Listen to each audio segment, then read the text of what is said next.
Hello student, स्वागत है आपका आईसीटी वर्चुअल क्लासेस में। मैं हूं कविता, आपकी बायो टीचर। उम्मीद करती हूं आप सभी अच्छे होंगे और स्वस्थ होंगे। तो क्लास कंटिन्यू करेंगे अपना चैप्टर, जिसमें हम बात कर रहे हैं यहाँ पर principle of inheritance and variation की। तो चैप्टर में हमारे लास्ट के टॉपिक यहाँ पर चल रहे हैं, जिसमें हम बात कर रहे हैं यहाँ पर म्यूटेशन के बारे में।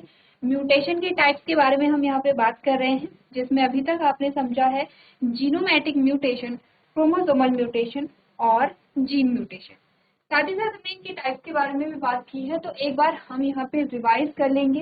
एक टेबल हमारे पास आ जाते हैं, टेबल में डिस्कस कर लेंगे कि टाइप्स ऑफ म्यूटेशन में हमें टेबल में क्या क्या चीजें दी गई हैं। तो आगे बढ़ते हैं और बात करते हैं। सबसे पहले आप अपने प्रीवियस जो टॉपिक है उन्हें रिवाइज कर लेंगे। हमने क्या क्या यहाँ पे चीजें समझी हैं, आपको बार बार चीजें आपको बताई जा रही हैं और आपको हर लेक्चर में बताया जाता है कि रिवीजन आपका मस्ट है। तो आपको यहाँ पे रिवीजन के लिए आपकी जो प्रीवियस स्लाइड्स हैं जो आपने पढ़ ली हैं वो भी आपको दिखाई जाती हैं। हम बात कर रहे हैं म्यूटेशन के बारे में, और म्यूटेशन के टाइप के बारे में हमने बात की है। सबसे पहले जीनोमैटिक म्यूटेशन, जिसमें हमने दो टाइप का म्यूटेशन पढ़ा है, पॉलीप्लॉइडी एंड एन्यूप्लॉइडी। पॉलीप्लॉइडी में जब पूरे के पूरे जो जीन सेट है, चाहे हैप्लॉइड सेट है या डिप्लॉइड सेट है, जब वो बढ़ता है तो उसे हम पॉलीप्लॉइडी कहते हैं। जिसमें आपने ट्रिप्लॉइड और टेट्राप्लॉइड कंडीशन यहाँ पर इस प्रकार से ये वाली देखी है। एन्यूप्लॉइडी में हमने कहा एक या दो नंबर घट या बढ़ सकते हैं क्रोमोसोम के, ठीक है, जिसमें हमने मोनोसोमिक, नलीसोमिक, ट्राइसोमिक एंड टेट्रासोमिक की बात यहाँ पे की है। आगे बढ़ते हैं। क्रोमोसोमल म्यूटेशन में हमने कहा इंटर क्रोमोसोमल म्यूटेशन आता है और इंट्रा क्रोमोसोमल म्यूटेशन आता है। इंट्रा क्रोमोसोमल म्यूटेशन में जो यहाँ पे क्रोमोसोम है उसके अपने ही शेप में चेंज आता है। जैसे कि डेफिशिएंसी में जो हेड वाला पोर्शन है वो रिमूव हो जाता है, डिलीशन में मिड वाला पोर्शन रिमूव हो जाता है, इन्वर्जन में हेड वाला पोर्शन इन्वर्टेड होकर उसी पे लग जाता है। इंट्रा क्रोमोसोमल में हमने कहा कि यहाँ पे ये क्या करेगा, अपने homologous chromosome and non homologous chromosome को अफेक्ट करता है। जैसे इंसर्शन में क्या होगा, इसका हेड वाला पोर्शन इसी के होमोलोगस क्रोमोसोम पे लग जाएगा, जो हमें इस प्रकार से दिखता है। और ट्रांसलोकेशन में क्या होता है, हमने कहा ट्रांसलोकेशन में ये इसका जो हेड वाला पोर्शन है होमोलोगस क्रोमोसोम पे ना लग करके नॉन होमोलोगस क्रोमोसोम पे लग जाता है। तो ये क्रोमोसोमल म्यूटेशन हमने कहा था। अब हम बात कर रहे हैं यहाँ पे जीन म्यूटेशन के बारे में। प्रीवियस लेक्चर में हमने क्या पढ़ा है, जीन म्यूटेशन पढ़ा है। हमने कहा नाइट्रोजनस बेस के सीक्वेंस में अगर चेंज यहाँ पर आता है तो उसे हम जीन म्यूटेशन कहते हैं, ठीक है। सबसे पहले हमने नाइट्रोजनस बेस पढ़े थे, दो टाइप के होते हैं, प्यूरिन एंड पिरिमिडिन। प्यूरिन में आते हैं adenine and guanine, and pyrimidine में आते हैं यहाँ पे साइटोसिन एंड थाइमिन। ये चीजें ध्यान रखनी है। डीएनए में थाइमिन होता है और आरएनए में थाइमिन की जगह यूरेसिल ले लेता है, ठीक है। हमने कहा जीन म्यूटेशन दो टाइप का होता है यहाँ पे, point mutation and frame shift mutation. Point mutation, further point mutation का मतलब होता है कि एक पॉइंट में चेंज आ रहा है, जैसे कि एक पॉइंट में इस प्रकार से चेंज आ रहा है, ठीक है। अब हमने कहा पॉइंट म्यूटेशन भी दो टाइप से होता है। पहला हमने ट्रांजिशन पढ़ा था और दूसरा हमने ट्रांसवर्शन पढ़ा था। ट्रांजिशन में हमने कहा था जब प्यूरिन से प्यूरिन रिप्लेस हो जाए और पिरिमिडिन से पिरिमिडिन रिप्लेस हो जाए, इस प्रकार का पॉइंट म्यूटेशन हमने कहा ट्रांजिशन कहलाएगा। लेकिन जब यहाँ पर प्यूरिन से पिरिमिडिन और पिरिमिडिन से प्यूरिन यहाँ पे रिप्लेस हो जाए तो हमने क्या बोला था, यहाँ पे आपने इस प्रकार के पॉइंट म्यूटेशन को ट्रांसवर्शन कहा था, ठीक है। जैसे कि ट्रांजिशन में आपने कहा एडेनिन को कौन रिप्लेस कर रहा है, ग्वानिन। तो एडेनिन और ग्वानिन दोनों ही प्यूरिन है। और थाइमिन को कौन रिप्लेस कर रहा है, साइटोसिन। तो थाइमिन और साइटोसिन दोनों ही क्या है, पिरिमिडिन है। तो प्यूरिन को प्यूरिन रिप्लेस करेगा, पिरिमिडिन को पिरिमिडिन रिप्लेस करेगा। ट्रांसवर्शन में आपने कहा एडेनिन को यहाँ पे क्या है, साइटोसिन रिप्लेस कर रहा है, जो कि क्या है, एडेनिन प्यूरिन है और साइटोसिन क्या है, पिरिमिडिन है। और थाइमिन को ग्वानिन रिप्लेस कर रहा है, तो थाइमिन पिरिमिडिन है और ग्वानिन क्या है, यहाँ पे प्यूरिन है। तो यहाँ पर प्यूरिन को पिरिमिडिन ने रिप्लेस किया है और यहाँ पे पिरिमिडिन को प्यूरिन ने रिप्लेस किया है। तो आपने क्या, इस प्रकार का जो पॉइंट म्यूटेशन है वो ट्रांसवर्जन म्यूटेशन होगा, ठीक है। फ्रेम शिफ्ट म्यूटेशन में क्या होता है कि पूरा का पूरा जो फ्रेम है वही चेंज हो जा रहा है जो आप पढ़ रहे हैं। जैसे हमने कहा था कि जब डीएनए से, ये क्या है आपका डीएनए है, ये आपका क्या है, डीएनए है। डीएनए से जब आरएनए स्ट्रैंड बनता है तो आरएनए क्या होगा, सिंगल स्ट्रैंड होगा। तो ये डीएनए का स्ट्रैंड है, डीएनए के स्ट्रैंड से आरएनए का स्ट्रैंड बनता है। तो आपने कहा एडेनिन के साथ क्या जुड़ा है, थाइमिन। क्योंकि डीएनए की बात करें तो थाइमिन की जगह यूरेसिल ने ले ली है। थाइमिन से क्या जुड़ा होगा, एडेनिन। तो ये एडेनिन यहाँ पे आ गया है। साइटोसिन से ग्वानिन आ गया है, ये बाद में आया है। फिर हमने कहा साइटोसिन से अगेन ग्वानिन आ गया है, ग्वानिन से साइटोसिन यहाँ पे आ गया है और एडेनिन से आपने कहा यूरेसिल यहाँ पे आ गया है। फिर हम इसे कैसे पढ़ रहे थे, ATCCGA, इस प्रकार से ये था। तो इसका जो हमने कहा है, इसकी जो स्ट्रैंड बना है, जो यहाँ पे RNA बना है, वो UAG-GCU बना था। हमने कहा बीच में एक एक्स्ट्रा नाइट्रोजनस बेस पेयर आ गया है, that is ANT, adenine and thymine, जो यहाँ पे जाके यूरेसिल बन गया है। अब जब हमने इसे पढ़ा तो हमने कैसे पढ़ा इसे, पहले हम क्या पढ़ रहे थे, UAG पढ़ रहे थे और GCU। इसके आने के बाद हमने क्या पढ़ा है, UAG एंड UGC, और ये जो U है ये बाहर, ये जो यूरेसिल है ये रिमूव हो गया। तो आपने कहा पूरे के पूरे फ्रेम में क्या हो रहा है, चेंज हो रहा है, यानी कि पूरे के पूरे कोडोन यहाँ पे चेंज हो जा रहे हैं। कोडोन आपके पढ़ने में क्या हो जा रहे हैं, यहाँ पे पूरा चेंज आ रहा है। जो सेकंड कोडोन यहाँ पे बना था, ये वाला कोडोन ये पूरा का पूरा चेंज हो जाता है। इस प्रकार का म्यूटेशन हमारा कहलाता है फ्रेम शिफ्ट म्यूटेशन। तो हमने बात की थी कि जीन म्यूटेशन इंपॉर्टेंट है, क्योंकि बहुत सारे डिसऑर्डर इसमें आते हैं। जो मेंडेलियन डिसऑर्डर हम पढ़ेंगे, क्रोमोसोमल डिसऑर्डर होते हैं और मेंडेलियन डिसऑर्डर होते हैं। मेंडेलियन डिसऑर्डर में जीन म्यूटेशन से होने वाले जो भी डिसऑर्डर हैं वो हम पढ़ते हैं। तो सबसे पहले तो हम एक जो चार्ट हमारे पास आया है, चार्ट को पढ़ लेंगे, ठीक है। अब यहाँ पर ये वाला जो चार्ट है, मेंडेलियन डिसऑर्डर के बारे में बात होगी। ये चार्ट हम पढ़ लेते हैं, जिसमें आपने कहा कि म्यूटेशन की क्लासिफिकेशन है, पॉइंट म्यूटेशन है, जिसमें हमने इंसर्शन, डिलीशन या सब्स्टिट्यूशन आपको बोला गया है। इसमें क्या है पॉइंट म्यूटेशन में, पॉइंट में आपने कहा कि चेंजेस आ रहे हैं, या क्रोमोसोमल म्यूटेशन में इन्वर्जन है, डिलीशन है, डुप्लीकेशन है, ट्रांसलोकेशन है। कॉपी नंबर वेरिएशन में आपने कहा जीन एम्प्लीकेशन है, और एक्सपेंडिंग ट्राई न्यूक्लियोटाइड रिपीट है। ये आपको क्या बना, जीनोमैटिक जो हमने म्यूटेशन पढ़ा था, ठीक है। तो सबसे पढ़ लेते हैं यहाँ पर पॉइंट म्यूटेशन किसका टाइप है, जीन म्यूटेशन का टाइप है पॉइंट म्यूटेशन, ठीक है। पॉइंट म्यूटेशन जो हमने पढ़ा था वो कितने टाइप का हमने यहाँ पे पढ़ा था, अगर आप देखेंगे तो पॉइंट म्यूटेशन ट्रांजिशन है, ट्रांसवर्शन है, और उसके बाद फ्रेम शिफ्ट में हमने बात की थी, ठीक है। तो ट्रांजिशन एंड ट्रांसवर्शन यहाँ पर आता है। इनमें इन्होंने सब्स्टिट्यूशन दे रखा है। सब्स्टिट्यूट का मतलब होता है रिप्लेस करना, जो हम रिप्लेस एक्चुअली में पढ़ रहे थे, तो इन्होंने सब्स्टिट्यूशन यहाँ पे लिखा हुआ है, ठीक है। इंसर्शन लिखा हुआ है, इंसर्शन भी हमने पढ़ा था, और डिलीशन भी यहाँ पे हमें बताया गया है। इंसर्शन हमने पढ़ा था और ट्रांसवर्शन हमने पढ़ा था, ठीक है। चलिए सबसे पहले हम पढ़ते हैं यहाँ पे सब्स्टिट्यूशन में या ट्रांसवर्शन जो हमने पढ़ा था। आपने कहा डिस्क्रिप्शन है, during application one base is inserted incorrectly, replacing the pair at the inappropriate location on the complementary strand. क्या होता है यहाँ पर, अगर हम पढ़ेंगे सब्स्टिट्यूशन में क्या होता है कि जब रेप्लिकेशन का टाइम होता है तो एक बेस पेयर जो होता है यहाँ पे, one base pair is inserted incorrectly, वो इनकरेक्टली इंसर्ट यहाँ पर हो जाता है, ठीक है। और इस कंडीशन में हमें क्या देखने को मिलता है, सिकल सेल एनीमिया हमें देखने को मिलता है। इंसर्शन में हमने क्या बोला था, इंसर्शन में हमने कहा in replicating DNA one or more additional nucleotide are added frequently causing a frame shift।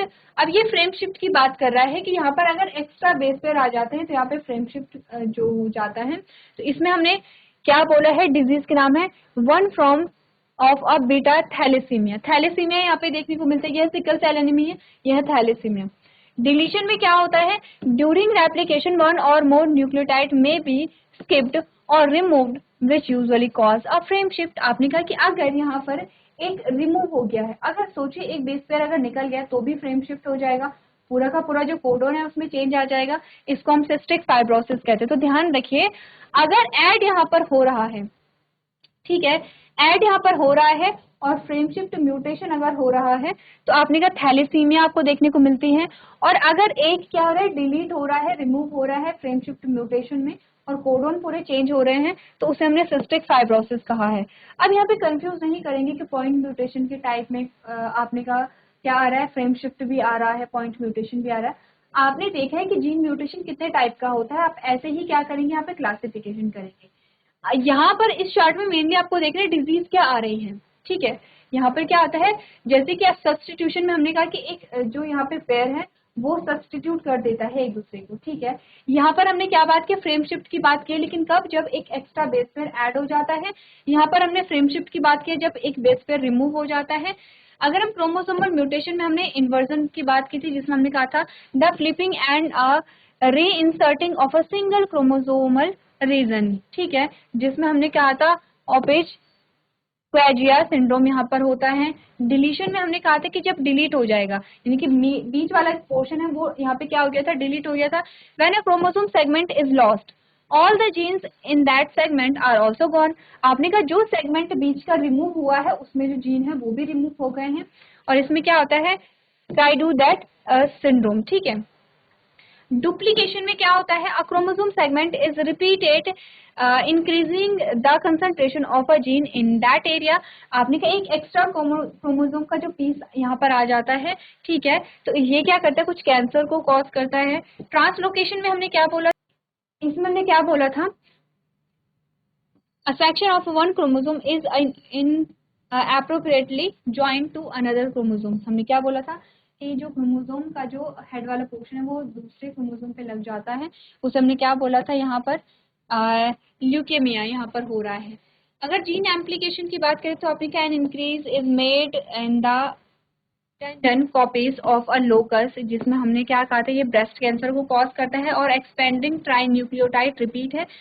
There are more repeating nucleotide sequence than usual, जिसमें हमने कहा था कि फ्रेजाइल एक्स सिंड्रोम यहाँ पर होता है। तो बेसिकली हमें ये समझना है कि सिंड्रोम जो है उनके बारे में आपको बात करनी है कि अगर प्रतिस्थापन हो रहा है, यानी कि प्राकृतिक प्रतिकृति के दौरान एक आधार गलत तरीके से डाला जाता है, जोड़ी को पूरक स्ट्रैंड पर उपयुक्त स्थान पर बदल दिया जाता है, तो यहाँ पर क्या होता है, सिकल सेल एनीमिया। ये इसका सिकल सेल एनीमिया आप लोग देख लेंगे। ठीक है। दूसरा है, अगर प्रविष्ट होता है तो डीएनए की प्रतिकृति बनाने में एक से अधिक अतिरिक्त न्यूक्लियोटाइड जोड़े जाते हैं, जो अक्सर एक फ्रेम शिफ्ट का कारण बनते हैं, थैलेसीमिया का कारण होता है। अगर प्रतिकृति के दौरान एक या अधिक से न्यूक्लियोटाइड को छोड़ दिया या हटाया जाता है तो आमतौर पर एक फ्रेम शिफ्ट का कारण बनता है, जिसे हमने बात की थी यहाँ पर सिस्टिक फाइब्रोसिस के बारे में। ठीक है। एकल क्रोमोसोम क्षेत्र का फिलिपिंग और री इंसर्टिंग है, तो आपने कहा था कि यहाँ पे ऑप्टिज केवेंज सिंड्रोम यहाँ पर होता है। नेक्स्ट, जब एक गुणसूत्र खंड खो जाता है तो उस खंड के सभी जीन भी चले जाते हैं यहाँ पे, और यदि क्रोमोसोम सेगमेंट दोहराए जाते हैं तो उस क्षेत्र में जीन की एकाग्रता बढ़ जाती है, ये कैंसर को कॉज करता है। या एक गुणसूत्र का एक भाग अनुपयुक्त रूप से दूसरे गुणसूत्र से जुड़ जाता है, ल्यूकेमिया हमने कहा है। या लोकस की अनुक्रम प्रतियों में वृद्धि अगर हो जाती है तो यहाँ पे ब्रेस्ट कैंसर हमने कहा था। या सामान्य से अधिक दोहराए जाने वाले ट्राई न्यूक्लियोटाइड अनुक्रम है, तो यहाँ पे फ्रेगाइल एक्स सिंड्रोम की बात हमने यहाँ पे की थी। एक बार सिंड्रोम यहाँ पे नोट कीजिए। ठीक है। बाकी आपको जैसे टाइप्स बताए गए हैं आपको वैसे ही करना है कि आपने का जीनोमैटिक जो म्यूटेशन है उसमें आपने पॉलीप्लॉइड या एन्यूप्लॉइड पढ़ा था। क्रोमोसोमल म्यूटेशन में आपने क्या पढ़ा था, यहाँ पर अलग अलग टाइप से पढ़ा था, जिसमें इंट्रा क्रोमोसोमल म्यूटेशन और इंटर क्रोमोसोमल म्यूटेशन हमने पढ़ा था, जिसमें हमने इंसर्शन पढ़ा था। ठीक है। उसके बाद आपने यहाँ पे जीन म्यूटेशन पढ़ा था, जिसमें पॉइंट म्यूटेशन और फ्रेम शिफ्ट म्यूटेशन आपने पढ़ा था। तो जैसे टाइप्स आपको कराए गए हैं आपको वैसे ही करने हैं, बस आपको जो सिंड्रोम है उनके एग्जाम्पल्स आप नोट कर लेंगे कि जब सिकल सेल एनीमिया होता है तो क्या हो रहा है, या थैलेसीमिया हो रहा है तो क्या हो रहा है, तो इस प्रकार से आप एक बार नोट कर लें।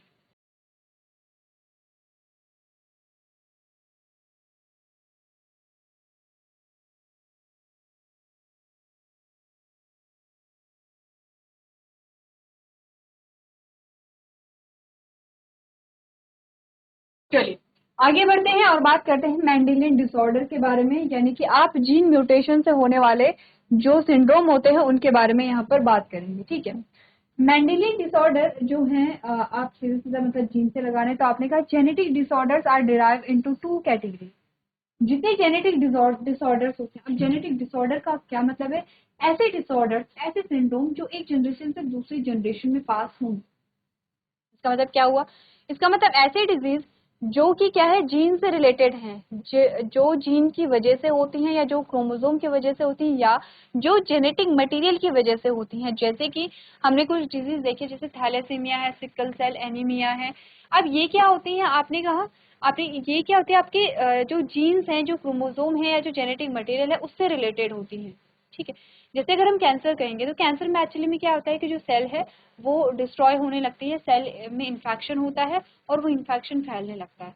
वो ऐसा नहीं कि वो आपके जेनेटिक मटेरियल के लेवल तक जाएगा, ऐसा नहीं होता है। ठीक है। तो हमने कहा कुछ ऐसी डिजीज होती हैं जो पास नहीं होंगे क्योंकि उनका जेनेटिक मटेरियल से संबंध नहीं होता है, लेकिन कुछ ऐसी डिजीज होती हैं जो जेनेटिक मटेरियल से रिलेटेड होती हैं, जैसे कि आपने कहा ये सिकल सेल एनीमिया होता है या हीमोफीलिया हो गया है यहाँ पर, ठीक है। तो आपने कहा कि इस प्रकार के जैसे कलर ब्लाइंडनेस जैसे हो गया है, तो इस प्रकार के जो डिसऑर्डर होते हैं वो कैसे होते हैं, आपने कहा वो जो आपके जेनेटिक मटेरियल है उससे रिलेटेड होते हैं। जैसे कि मैक्सिमम जो डिसऑर्डर होते हैं वो एक्स लिंक्ड डिसऑर्डर होते हैं। इसका मतलब होता है कि एक्स क्रोमोसोम पे कुछ ऐसे जीन्स होंगे जिसमें एबनॉर्मलिटीज आई हैं और उसकी वजह से वो डिसऑर्डर या वो सिंड्रोम आपको देखने को मिल रहे हैं। तो बेसिकली ऐसा क्या होता है, आपका जो क्या है यहाँ पे जेनेटिक मटेरियल है, आपका ये क्या है जो क्रोमोसोम है, इसमें क्या है जेनेटिक मटेरियल है।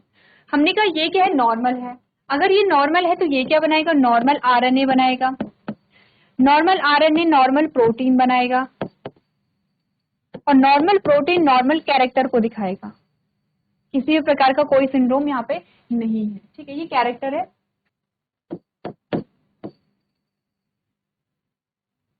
कैरेक्टर है, ठीक है। अब आपने कहा कि जब जीन्स में कुछ चेंज आ जाए, चेंज कैसे आएगा, आपने कहा चेंज क्या होता है, म्यूटेशन हो जाए, कोई भी म्यूटेशन हो गया है, आपने कहा वो पॉइंट म्यूटेशन हो गया है, जिसमें पॉइंट म्यूटेशन में कौन कौन से टाइप्स हमने पढ़े थे, पॉइंट म्यूटेशन में ट्रांजिशन और ट्रांसवर्शन, किसी भी प्रकार का या फ्रेम शिफ्ट म्यूटेशन हो जाए। आपने कहा कि हो सकता है कि जीन के एक बेस पेयर में कोई चेंज हो जाए, ठीक है, ये रिप्लेस हो जाए। आपने कहा हो सकता है कि प्यूरिन प्यूरिन से रिप्लेस हो रहा है, पिरिमिडिन पिरिमिडिन से रिप्लेस हो रहा है, जिसे ट्रांजिशन हम कह रहे हैं, या ट्रांसवर्शन में हमने कहा प्यूरिन पिरिमिडिन से रिप्लेस हो जा रहा है और पिरिमिडिन प्यूरिन से रिप्लेस हो जा रहा है, या हमने बोला पूरा का पूरा कोडोन ही चेंज हो रहा है, पूरा का पूरा फ्रेम ही चेंज हो जा रहा है और कोडोन चेंज हो जा रहे हैं। अगर आपने कहा कोडोन चेंज होता है, इट मीन्स की प्रोटीन यहाँ पे कैसे बनेगी, दूसरी बनेगी। फिर जब नॉर्मल, ये वाला नॉर्मल कोडोन है, ये वाला नॉर्मल कोडोन है, यूएजी वाला, ये नॉर्मल प्रोटीन के लिए कोड करेगा, नॉर्मल प्रोटीन को बनाएगा, नॉर्मल कैरेक्टर आता है। लेकिन जो आपने कहा, और ये भी नॉर्मल था जीसीयू, लेकिन अगर हमने कहा कि जो नया कोडोन बना है यूजीसी, ये क्या है, आपने कहा यूजी से एक अलग ही कोडोन बन गया है, तो अभी कैरेक्टर भी कुछ अलग ही यहाँ पर देगा। तो पूरा का पूरा चाहे फ्रेम चेंज हो रहा है या पॉइंट म्यूटेशन की बात हो रही है, आपने कहा कि यहाँ पर क्या है, जेनेटिक मटेरियल में कोई भी किसी भी प्रकार का जो चेंज यहाँ पर आता है वो क्या बनाएगा, प्रोटीन को ही चेंज कर देगा, और अगर प्रोटीन चेंज होगी तो कैरेक्टर भी चेंज होगा।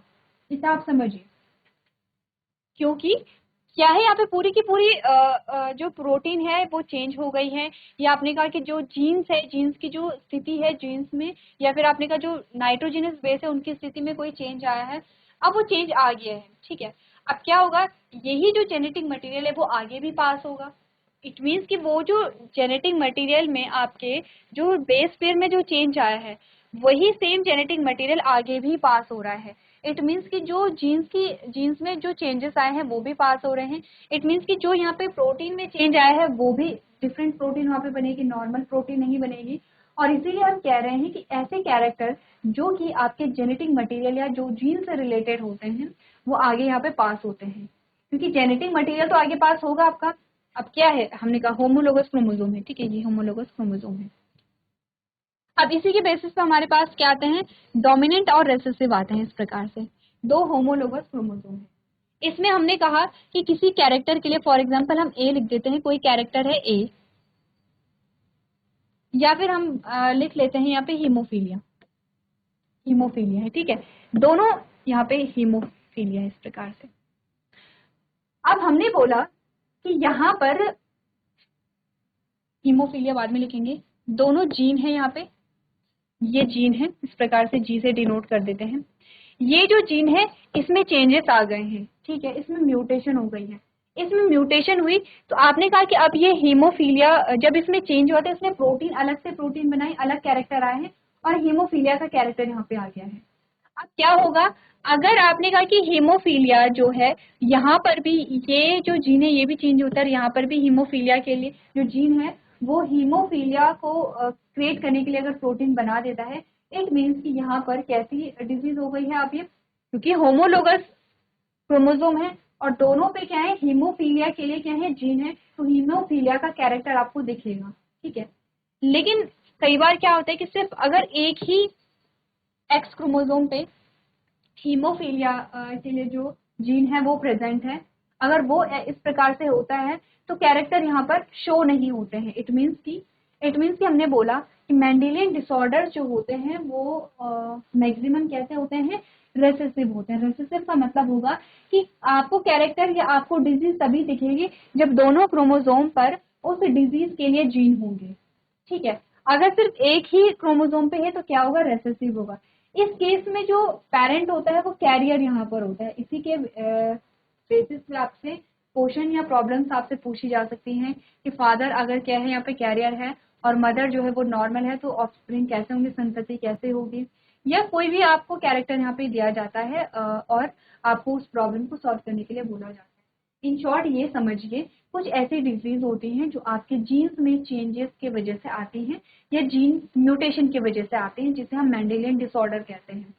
ऐसी डिजीज या क्रोमोसोमल जो डिजीज होती है, ऐसी डिजीज जिनका संबंध आपके जेनेटिक मटेरियल से होगा वो आगे जनरेशन में पास होती है। लेकिन इनमें होता क्या है कि कुछ डिजीज रेसेसिव होती है, कुछ डोमिनेंट होती है।